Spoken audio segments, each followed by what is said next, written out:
Phone आप बच्चे को दे रहे हो 1 साल से छोटे बच्चे को, या इवन 1 से 2 साल के बच्चे को, 4 साल से नीचे बच्चे को, there is so much research, so much medical evidence to suggest कि लिटरली बच्चे का दिमाग ग्रो होना बंद हो जाता है। देयर इज़ अ प्रोविजन कि एक्चुअली घर में बच्चे का बयान हो रादर देन हिम और her being dragged to a police station. मतलब it is by law that कोई भी यूनिफॉर्म्ड ऑफिसर बच्चे के सामने बंदूक लेके नहीं आना चाहिए। मैंने अपनी लाइफ टाइम में कम से कम 3 ऐसे केसेस देखे हैं जहाँ बाप ही अब्यूज़र था। जैसे ये भी एक मतलब एक गलतफहमी है माशरे में कि हमें लड़कियों को ज़्यादा प्रोटेक्ट करना है, छोटी बच्चियों को। A lot of data suggest, a lot of surveys suggest that the percentage of boys getting abused might be slightly higher. मैं कह रही हूँ जहाँ पे इस आदमी ने अब्यूज़ किया वो तो एक लॉस्ट बैटल है, वहाँ अब्यूज़ हो गया, अब वो बच्चा बेचारा तो अब्यूज़ हो गया ना। लेकिन अब जो आप इसको छोड़ रहे हो सिर्फ मार के या निकाल के, आप समझ लो गारंटी कर रहे हो कि आप और 10 बच्चों के अब्यूज़ के लिए एक रास्ता खोल रहे हो।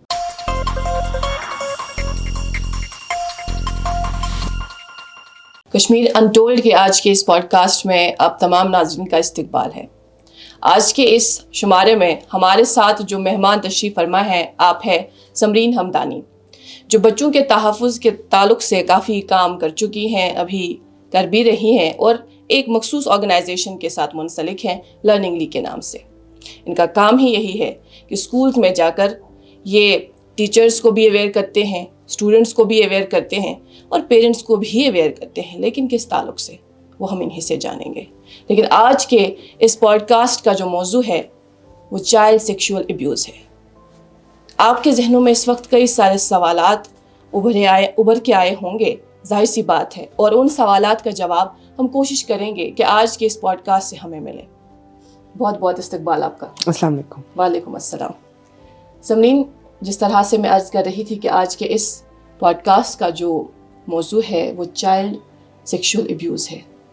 एक आम इंसान के लिए इस चीज़ को हम समझने की कोशिश करते हैं, क्या होता है चाइल्ड सेक्सुअल अब्यूज़, या जिसको हम बच्चों के साथ जिनसी ज़्यादती भी कह सकते हैं।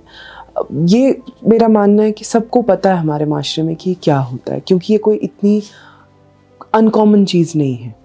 हम सब अपने इर्द गिर्द किसी ना किसी ऐसे इंसान को जानते हैं जो बचपन में गुजरा होगा चाइल्ड सेक्सुअल अब्यूज़ से, जिसके साथ किसी ने ज़्यादती की होगी। सब नहीं तो, लेकिन एक बहुत वास्ट मेजॉरिटी। तो ये कहना कि lot of people don't know about this, या बहुत लोगों को पता नहीं है कि ये क्या होता है, शायद सच्चाई नहीं है। बट हाँ, ये ज़रूर है कि बहुत लोग इस बारे में बात नहीं कर पाते हैं। बहुत लोग इस बारे में वो वोकैबुलरी नहीं जुटाते हैं जिससे वो बात कर पाएँ। बहुत लोग इस बारे में वो हिम्मत नहीं जुटा पाते हैं जिससे वो बात कर पाएँ। तो I think most of us know, हम सबको पता है कि चाइल्ड सेक्सुअल अब्यूज़ या बच्चों के साथ जिनसी ज़्यादती क्या होता है। लेकिन कुछ टर्मिनोलॉजी में अगर हम बोलें तो बेसिकली जो भी एक बच्चा है, जिसको हम लीगली तो 18 से नीचे कहते हैं, लेकिन अक्सर हम देखते हैं ये 13 या 14 साल की उम्र में किसी भी बच्चे के साथ, चाहे वो लड़का हो या लड़की हो, उसके साथ किसी ने जिनसी ज़्यादती की। किसी ने यहाँ तक कि उसको कोई ऐसा कंटेंट फ़ोन पे या प्रिंटेड या इस तरीके से दिखाया जो फहश था, या उसके सामने कोई अडल्ट, कोई भी इंसान इस तरीके से आया जो जिसको हम फहश कह सकें, तो इसे जिनसी ज़्यादती में शुमार किया जाता है, चाइल्ड सेक्सुअल अब्यूज़, लीगली भी। और ऑफ कोर्स हमें पता है अपने इर्द गिर्द कि ये एक बहुत कॉमन रियलिटी है। इट्स नॉट समथिंग जो बहुत रेयर है, जो वन ऑफ केस है। तो चाइल्ड सेक्सुअल अब्यूज़ या बच्चों के साथ जिनसी ज़्यादती किसी भी बच्चे के साथ, लड़का या लड़की, होती है हमारे इर्द गिर्द। It's a very common thing. So I think most of us already know what this is. मैंने जिस तरह से आपकी ऑर्गेनाइजेशन का नाम लिया, लर्निंग ली के ताल्लुक से काफ़ी काम करते आए हैं आप, और हर एक इंस्टीट्यूशन का अपना एक मंशूर होता है और उस मंशूर के पीछे एक ख्याल होता है। क्या ख्याल था, किस तरह से वजूद में आई, क्या सोच के? पहले तो मैं ये कहूँगी कि बहुत काम हमने नहीं किया है, हम बस कोशिश कर रहे हैं कि काम हो जी। दूसरी चीज़, we deal with child safety and child well being, जिसका एक एस्पेक्ट चाइल्ड सेक्सुअल अब्यूज़ या चाइल्ड अब्यूज़ है। That's not everything. हम बहुत कुछ इसके अलावा भी करते हैं, लेकिन कीपिंग दिस राइट नाउ हम बस चाइल्ड सेक्सुअल अब्यूज़ की बात करेंगे। इसका एक बड़ा रीज़न ये है बिकॉज जैसे हम स्कूल्स में, मैं बहुत सालों से स्कूल्स के साथ काम करती हूँ, या मैं बहुत सालों से अब एज अ टीचर भी पढ़ाती हूँ। I have a lot of teaching experience. So उसमें अगर मैं उस एक्सपीरियंस में भी बात करूँ, जब हम बच्चों के साथ डील करते हैं, this is such a common thing. फिर उसके बाद ये कहना कि हम बच्चे को किसी तरीके का स्किल देंगे या उसको किसी तरीके की तरबियत देंगे, उनकी तरबियत करेंगे, जो कि हमारे काम का एक हिस्सा है शायद, लेकिन ये सब मीनिंगलेस हो जाता है जब हम बहुत अक्सर ऐसे बच्चों वी कम अक्रॉस चिल्ड्रन जो अब्यूज्ड होते हैं या जो सेक्सुअल अब्यूज से गुजर रहे होते हैं इवन प्रेजेंटली। तो पहली चीज़ उनका तहफ़्फ़ुज़ है, पहली चीज़ बच्चों की वेलबींग और उनकी सेफ्टी है। तो आपने जो सवाल किया कि कैसे हम इसकी तरफ बढ़े, so we draw from a lot of experience from people around us and the lot of experience जो हम देखते हैं अपने इर्द गिर्द, कि अगर बच्चे सेफ़ ही नहीं हैं, वो ठीक ही नहीं हैं, तो हम और कुछ भी क्या करें जिससे हमारा फ्यूचर, हमारा मुस्तकबिल वहाँ मतलब हिफाजत में होगा। कुछ भी नहीं हम कर सकते हैं जब तक बच्चे सेफ़ नहीं हैं, जब तक बच्चे हिफाजत में नहीं हैं। So that is why we work with this, we are relentlessly trying to come to a place where every child has some form of safety and security around themselves. देखिए, जो कि इस हवाले से आपने भी कुछ ऐसे केसेस देखे होंगे, मुमकिन है कुछ बच्चों से भी बात की होगी, तो वो एक आइडिया मिलता है हमारी सोसाइटी का कि दरअसल जो बज़ाहिर जैसी भी लगे, लेकिन अंदर हो क्या रहा है। हमें थोड़ा सा एक आइडिया दे ताकि जो सुनने वाले, देखने वाले नाजरीन हैं वो भी इस चीज़ को समझ पाएँ कि कुछ ऐसे केसेस जो आपकी नज़र में आए। हाँ, केसेस तो हमारी नज़र में बहुत आते हैं बच्चों से। मतलब my work is to aware teachers, parents, caregivers, but there are other psychologists and other people who work with us. However, sometimes I have also been in a position where I have spoken to a child who has gone through this. तो बहुत एक मतलब मैं बोलूँगी एक दरिंदा सिफत शक्ल है हमारी माशरे की ये वाली।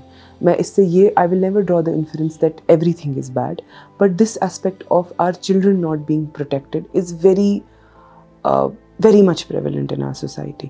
और बच्चे शायद एक वैसा तबका है, मतलब वो एक ऐसा ग्रुप है हमारी सोसाइटी का जो सबसे ज़्यादा वॉइसलेस है।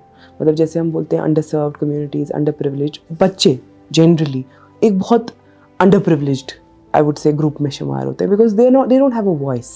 ना उनकी बात कोई सुनता है, ना उनको बात करनी शायद आती है, ना उनके पास वो वोकैबुलरी होती है, और हमेशा उनके मामलों को अंडर द कार्पेट किया जाता है, उनकी वेलबींग को, उनके मेंटल हेल्थ को, उनके अब्यूज़ को, कि अब उसके पास तो कोई और जगह है नहीं जाने के लिए, वो जाए तो कहाँ जाए, वो अपने ही घर वालों से बात कर सकता है। तो उस हिसाब से बहुत बच्चे ऐसे हैं जो बहुत सफ़र कर रहे हैं। From anecdotal evidence that we have collected that this is a growing trend, जहाँ एक थोड़ा बड़ा बच्चा एक छोटे बच्चे को अब्यूज़ करता है। जैसे हमारे पास केसेस आए हैं जहाँ एक 15-16 साल के बच्चे ने एक 9 साल के बच्चे को अब्यूज़ कर दिया, जहाँ एक 9 साल के बच्चे ने एक 3 साल के बच्चे को अब्यूज़ कर दिया। So this is also prevalent, जिसकी शायद वजह ये है कि बहुत अनमॉनिटर्ड स्क्रीन टाइम दिया जाता है, बहुत ऐसा कंटेंट कंज्यूम किया जाता है, बच्चे कंज्यूम करते हैं because parents are not, families are not vigilant, जो उनको नहीं करना चाहिए। So that reflects there. Schools में we have been reported cases where some older children were abusing younger children. Okay. And of course there are cases जहाँ पे आपका कोई uncle, aunt, and I'm saying aunt also because ये भी एक गलत फहमी होती है कि औरत अब्यूज़र नहीं हो सकती। That's also not true. While data suggests that it is very less, मतलब बहुत कम है परसेंटेज वाइज, लेकिन हो सकता है। जैसे ये भी एक मतलब एक गलत फहमी है माशरे में कि हमें लड़कियों को ज़्यादा प्रोटेक्ट करना है, छोटी बच्चियों को। A lot of data suggests, a lot of surveys suggest that the percentage of boys getting abused might be slightly higher than girls. They are easier victims, क्योंकि शायद उन पे वो हिफाजत और वो नज़र नहीं रखी जाती। इससे इनफैक्ट ट्रॉमा भी बहुत ज़्यादा बढ़ता है और अब्यूज़र भी बहुत ज़्यादा इम्प्यूनिटी लेके अब्यूज़ कर पाता है। So boys and girls get abused in our society around, I would say it's almost 50-50, maybe boys slightly higher. आपने भी जाहिर सी बात है कुछ ऐसे केसेस देखे होंगे कि वर्किंग माँ भी है और वालिद भी है, जहाँ बच्चे उन्होंने घर पे छोड़े हैं, किसी और रिश्तेदार के यहाँ छोड़े हैं, और इस तरह का मामला पेश। नहीं, I don't agree with this at all actually. I don't think child abuse has a lot to do with that parents are not looking after their children. Most of the cases अगर हम देखते भी हैं, it has very little to do with whether the mother is working or not, whether the father was home or not. Because eventually अगर आपका बच्चा है भी एक 8 साल का, 9 साल का बच्चा है, it's not possible कि बच्चा 24 घंटे माँ बाप की नज़रों के सामने हो, literally speaking. और ये ओनस डालना सिर्फ माँ बाप पे is also not fair. I don't think that it's the right redressal or the right protective mechanism that we are looking for, कि माँ बाप बच्चों को बंद करें और अपने इर्द गिर्द रखें। बिकॉज अब्यूज़र जो अक्सर होता है वो बहुत स्टेल्थ होता है। I don't think it's also real like you know important ये है कि बच्चे माँ बाप बच्चों के साथ एक कम्युनिकेशन बेटर इस्टेब्लिश करें। बच्चों के पास वो वोकेबलरी हो कि वो थोड़े हिफाजत में रहें, रादर देन ये कहना कि हम बच्चों को किसी के पास छोड़ नहीं सकते हैं, हम उनको किसी कैंप नहीं भेज सकते हैं, हम कहीं खेलने नहीं भेज सकते। हमें उन जगहों को ज़्यादा प्रोटेक्ट करना है, बिकॉज ये अदरवाइज़ वहीं पहुँचेगी बात विक्टिम ब्लेमिंग पे कि मतलब हमारे लिए as a woman if I say the street is not safe for me, the option should not be that I don't go out on street, the option should be that make the street safer. अगर हम जैसे इसी बात की बात करते हैं कि बच्चे को आप कितना अपनी नज़र में रख सकते हो, आपको बच्चे को स्कूल भी भेजना है, आप उसको अपनी जस्ट टू प्रोटेक्ट हिम आप उसको हमेशा तो अपने पास नहीं रख सकते हो, वो अलग तरह का एक डैमेज है उस बच्चे के लिए। आपको उसको किसी हो सकता है आर्ट कैंप भेजोगे, कहीं स्पोर्ट्स कैंप भेजोगे, आप उसको कभी रिश्तेदारों के घर भी भेजोगे sometimes because they want to play, that's also sort of a growth that the child goes through. बच्चे से बात करें एवरी डे, मेक श्योर कि आप 10-15 मिनट शाम को बच्चे से बैठ के बात करो about the day, general, it's not always कि आप सेफ्टी और सिक्योरिटी की बात करो, आप जनरल उसके साथ बात करो ताकि आप उसके वो you become that safe person for him जिसके पास आके वो सब कुछ बोल पाए, अपना अर्लीस्ट डिस्कम्फर्ट आपके पास बोल पाए। बहुत ज़रूरी है कि हम बच्चों की बातों को रोकें ना, ये एक बहुत अनसेफ प्रैक्टिस है। जब हम अनसेफ प्रैक्टिस की बात करते हैं, बच्चे को कहीं छोड़ना उतना अनसेफ नहीं है जितना ये चीज़ है कि हम बच्चों को टोकते हैं बात करने से। क्योंकि इससे क्या होता है, जब बच्चा किसी भी तरह की शेम या गिल्ट फील करता है, जो कि अब्यूज़ विक्टिम्स के साथ अक्सर होता है, obviously it's not their shame to feel, but as a child when they get abused, probably the first feelings that they have it's about कि ये क्या हो रहा है, या इट्स शेम, मैं ये कैसे किसी को बोलूँ। The second very important thing is कि उसको गुड टच बैड टच की वोकैबुलरी हो, और ये बहुत तरीके से देनी है, ऐसा नहीं है कि ये कंफ्यूजिंग तरीके से देनी है, नो, एक प्रॉपर टूल किट के ज़रिए जो कि बहुत रिसर्च से बना होता है। क्योंकि ऐसा भी नहीं होना चाहिए कि आप बच्चे को इतना डरा दो कि वो हर चीज़ को बैड टच समझने लगे, that should also not happen. तो तरीके से स्कूल्स में और घरों में गुड टच बैड टच की वोकैबुलरी बच्चे को दी जाए। ट्रू। अब जहाँ तक आपके ऑर्गेनाइजेशन का ताल्लुक है, आपने ये तो बता दिया कि पेरेंट्स को क्या करना चाहिए, किन बातों का ख्याल रखना चाहिए, घर पे किस तरह से बच्चों के साथ कम्युनिकेट करना चाहिए। अब जब आप स्कूल्स में जाती हैं और फिर प्रिवेंशन और अवेयरनेस के ताल्लुक से बात करती हैं, तो क्या क्या चीज़ें ऐसी होती हैं जिन्हें मद्देनज़र रख के आप बात करती है? अगेन हम यही टूल किट जो गुड टच बैड टच का है ये सिखाते हैं टीचर्स को भी कि कैसे बच्चों से बात करनी है इस बारे में, जो कि सेंसिटिव भी हो और जो कि इफ़ेक्टिव भी हो, कि बच्चे को आप किस तरीके से, what are the first things that you start telling the child.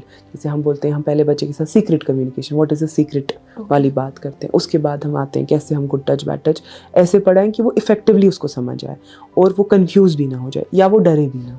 And उसके बाद हमारे भी कुछ बिहेवियर्स होते हैं, it's not just parents, it's everybody around the child. जैसे it's we say that it takes a village to raise a kid, so it takes a village to protect a kid, and also a village, it's usually the fault of the whole village if the child is getting abused. It's not just the parents. The onus is not only on the parent. Phone आप बच्चे को दे रहे हो, 1 साल से छोटे बच्चे को, या इवन 1 से 2 साल के बच्चे को, 4 साल से नीचे बच्चे को, there is so much research, so much medical evidence to suggest कि literally बच्चे का दिमाग ग्रो होना बंद हो जाता है। तो रहा कि आप किस तरह से काम करते हैं स्कूल्स में, बिल्कुल आपका इदारा बिलखुसूस, लेकिन इसके साथ साथ हमें ये बताइएगा कि कुछ ऐसे कवानीन हैं जो मखसूस बनाए गए हैं इन्हीं के लिए, बच्चों के, ताकि बच्चों को तहफ़्फ़ुज़ मिले, या हम ऐसे में चाइल्ड वेलफेयर कमिटीज़ का नाम भी सुनते हैं, लेकिन यहाँ चाइल्ड वेलफेयर कमिटीज़ का उस तरह का वो ख्याल, वो कॉन्सेप्ट हमें आज भी नज़र नहीं आता। लेकिन कवानीन का जहाँ तक ताल्लुक़ है, ये बताइएगा गवर्नमेंट में या लॉ में इस तरह से कैसे ख्याल रखा जाता है बच्चों का, ताकि इन प्रैक्टिसेस से, जो इविल प्रैक्टिसेस है जिससे वो अफेक्ट होते हैं, उससे बचें। देखिए, जब हम लॉ की या कानून की बात करते हैं, we are moving to a domain जहाँ हम बोलेंगे अब लीगल इम्प्यूनिटिव एक्शन क्या होगा अब्यूज़र पे, या रिड्रेसल क्या होगा। We work very specifically for prevention and awareness. Redressal is not our domain, however थोड़ा बहुत मैं इस पर बात ज़रूर करूँगी। जैसे हमारे पास 2019 के बाद जम्मू एंड कश्मीर में भी पॉक्सो इम्प्लीमेंट हो गया, protection of children against sexual offences act 2012। तो उसके हिसाब से obviously it's a very very elaborate law, अलग अलग अब्यूज़ की डेफिनेशन भी है, किस अब्यूज़र को कितनी सज़ा होगी वो भी है, कैसे सबसे। But what I would like to speak about is कि ये लॉ किस तरीके से मतलब क्या हकूक़ देता है एक कंप्लेनेंट को, बिकॉज वो भी अब्यूज़ का ही एक हिस्सा बन जाता है। फिर जैसे अगर किसी ने अब्यूज़ का रिपोर्ट की, चाइल्ड सेक्सुअल अब्यूज़ के कोई FIR हो गया, चाहे पेरेंट ने किया या किसी केयर गिवर ने किया, और इसमें एक नाबालिग बच्चा इन्वॉल्व था, मतलब वो एक विक्टिम था, तो इसमें पॉक्सो ही आपको बहुत प्रोविजंस देता है जिसमें रीविक्टिमाइजेशन जितनी हो सके उतनी कम हो। देयर इज अ प्रोविजन कि एक्चुअली घर में बच्चे का बयान हो, रादर देन हिम और her being dragged to a police station. मतलब it is by law that कोई भी यूनिफॉर्म्ड ऑफिसर बच्चे के सामने बंदूक लेके नहीं आना चाहिए। कुछ ऐसे बोर्डिंग इंस्टीट्यूशंस जिनकी और हमें गालिबन ख्याल ही नहीं रहता कि वहाँ भी ऐसा हो सकता है, क्योंकि भरोसा ऐसा कायम है कि आपके वालिदैन जो है बच्चों को भेज देते हैं उन स्कूल्स में, उन इदारों में, ताकि वो तालीम हासिल करें और कुछ वक्त के लिए वहाँ रहें। लेकिन आपकी नज़र में कुछ ऐसे इंसिडेंट्स हैं जिनको आप यहाँ पर हमारे नाज़रीन के सामने रखना चाहती हैं? एब्सोल्युटली, मतलब child abuse is not something जो किसी भी जगह, as I said before also, uncommon है। ये अगर जैसे आपने कहा दैट पेरेंट्स को एक भरोसा है, वो भरोसा कहाँ से आता है? मतलब क्या वजह है कि वो ये भरोसा कर रहे हैं? मतलब अगर मैं ये कह रही हूँ, मैंने अपनी लाइफ टाइम में कम से कम 3 ऐसे केसेस देखे हैं जहाँ बाप ही अब्यूज़र था, मतलब अपना ही वालिद, बायोलॉजिकल पेरेंट। तो अगर वो हो सकता है तो कुछ भी हो सकता है। सो जब अगर आप बात करें, of course if a parent is sending a child to boarding school, they have to be extra cautious. They have to see कि क्या CCTV cameras लगे हैं, access किसको है, who are the people who are looking after these children, what are the protocols in place. All of that needs to be, एक तो agencies और इदारों को भी इस पे काम करने की ज़रूरत है, that protocols are in place ताकि abuse हो ही ना। पेरेंट्स को इस पे बहुत हसास रहने की ज़रूरत है कि क्या हमारा बच्चा सेफ है, कैसे it must be implemented that there are always third parties, psychologists, people going to these institutions, talking to the children regularly, which does not happen around here a lot. Because obviously if these children are away from home, it's not just child sexual abuse that might be our threat. There are other kinds of abuse. There is general emotional trauma. So all of that needs to happen. So of course, I'm saying that we don't have a lot of data around Kashmir, Jammu and Kashmir per se, which is very unfortunate. I'm appealing to researchers and social scientists across that such researches must be done and must be presented so that we have more data-backed evidence and we have more data to understand how to help this cause, how to redress it, how to prevent abuse. So this is also very important to understand that reporting, if you find child abuse around you, you can call on Childline 109, which is a government-run helpline, or you can use other institutions and organizations to actually make sure that this incident reaches a logical conclusion. Because आदमी ने abuse किया, वो तो एक lost battle है, वहाँ abuse हो गया, अब वो बच्चा बेचारा तो abuse हो गया ना, लेकिन अब जो आप इसको छोड़ रहे हो सिर्फ मार के या निकाल के, आप समझ लो गारंटी कर रहे हो कि आप और 10 बच्चों के अब्यूज़ के लिए एक रास्ता खोल रहे हो और आप कंप्लिसिट हो फिर उस अब्यूज़ में। बिल्कुल वजह फरमा रही हैं आप। और आज के इस मखसूस टॉपिक के तहत जहां हम बात कर रहे थे चाइल्ड सेक्सुअल अब्यूज़ के ताल्लुक से, कहीं ना कहीं बच्चे क्या ही देख सकते हैं, वो क्या ही बोल सकते हैं, लेकिन पेरेंट्स बिलखुसूस और टीचर्स बिलखुसूस उनके लिए ये बात जो हम यहाँ पर आज कॉन्वर्सेशन हमारी अभी तक जारी थी, इसका मुद्दा मकसद यही था कि अपनी कम्युनिकेशन को बेहतर करें ताकि आप अपने बच्चों तक पहुँच सकें, वो जो बैरियर इन बिटवीन है वो ना रहे, और उन्हें बुनियादी बातें समझाएं, उन्हें उनके साथ वक्त सर्फ करें ताकि वो इतने कंफर्टेबल हो कि आपके साथ कुछ बातें शेयर करें। अगर उन्हें कोई मसला दरपेश आता है वो किसको जाकर कहें, कोई ऐसा, तो क्योंकि बच्चों के लिए माँ बाप ही ऐसी एंटिटी है जिन्हें वो देख के अपना दिन गुजारते हैं, खुश रहते हैं। तो अगर माँ बाप ही पीछे हटें तो जाहिर सी बात है वो कहाँ जाएंगे। अगेन माँ बाप और सब care givers, this is a community responsibility rather than just a parental responsibility. I say this here and I've said this in any workshop that I've done. It's not just parents. Abuse होता भी पूरी community की वजह से है, in the sense that कहीं ना कहीं कुछ गलतियां हमने की हैं कलेक्टिवली जिसकी वजह से अब्यूज़ हो रहा है, और रुकेगा भी जब हम सब इस पे एक्ट करेंगे। चेन फिर इस तरह से बढ़ेगी, बिल्कुल, और कहीं ना कहीं एंड पे पहुंचाना बहुत जरूरी है। As you rightly said, opening the channels of communication with your children and giving them the vocabulary to report any form of abuse is where it all begins. बहुत शुक्रिया Samreen. Thank you very much. Thank you so much for being with us in today's session. Thank you so much.